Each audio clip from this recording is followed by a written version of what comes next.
But before that, I'm just very curious here, and this is taking us a little bit more into the future, hopefully.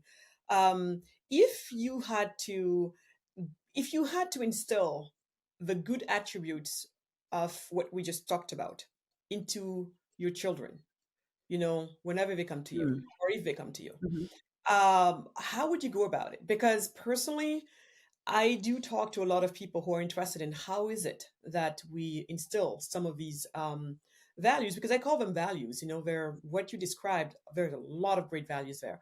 So how would or could someone go intentionally about it in terms of fostering a child, to get to that place? Yeah, Or do great you question. disagree? Or do you think it's not something advisable? Mm.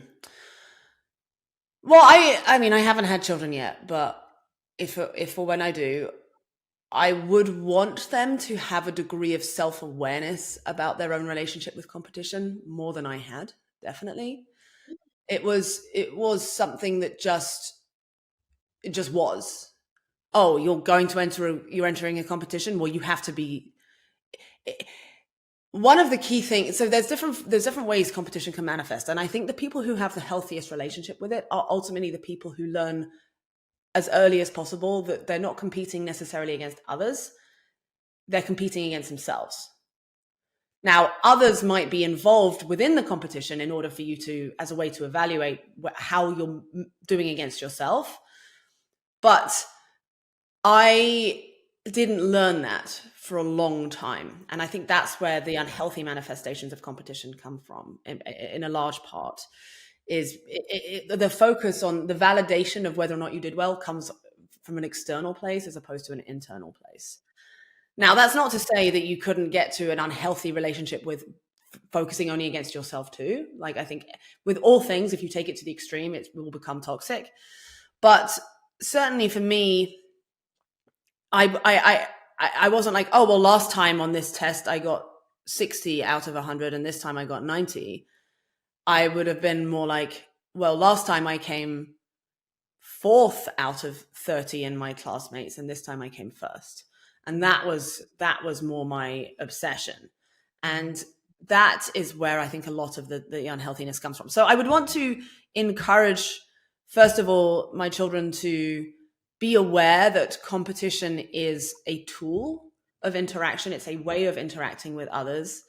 But you have a choice. There is an ability to choose how you use that tool, and that tool can be for good, and it can create good outcomes, and it can create bad outcomes depending on how it's done. So that'd be step one. And then the second thing is I would probably want to teach them as early as possible that focusing on your own internal process is more important than looking at the external results of how you do against others. At least focus on what is your process. So that's one of the things that comes back to poker. I had a coach who worked more on mindset for a while. He wasn't working on how you play the game, but just more about your process, your mindset with yourself. And one of the things he said, his name is Steven Simpson, and it was one of the mantras he helped me develop was, I will focus only on that which I can control. Mm, If I focus on what I can control and focus on my process, the results will take care of themselves. Because the thing is, in poker, again, with like so many things in life, you can play absolutely perfectly and the cards will just screw you over anyway. You get your money in as a like 97% favorite, and that 3% will come in. And there's nothing you did wrong. You did everything absolutely perfectly, but you still get screwed over. And that can really, really hurt not only your bottom line if that keeps happening, because sometimes people go on really big runs of bad luck, but it can hurt your self-confidence. It can make you hate the universe. It can make you feel like you're being punished in some way, and you can get these sort of paranoid feelings. And so it's extremely important to develop a solid process that is agnostic to how the cards actually come, how the luck plays out, how the results play out, and evaluate whether or not you had a good day playing purely upon, did I follow how my process is meant to be? Were my emotions correctly calibrated?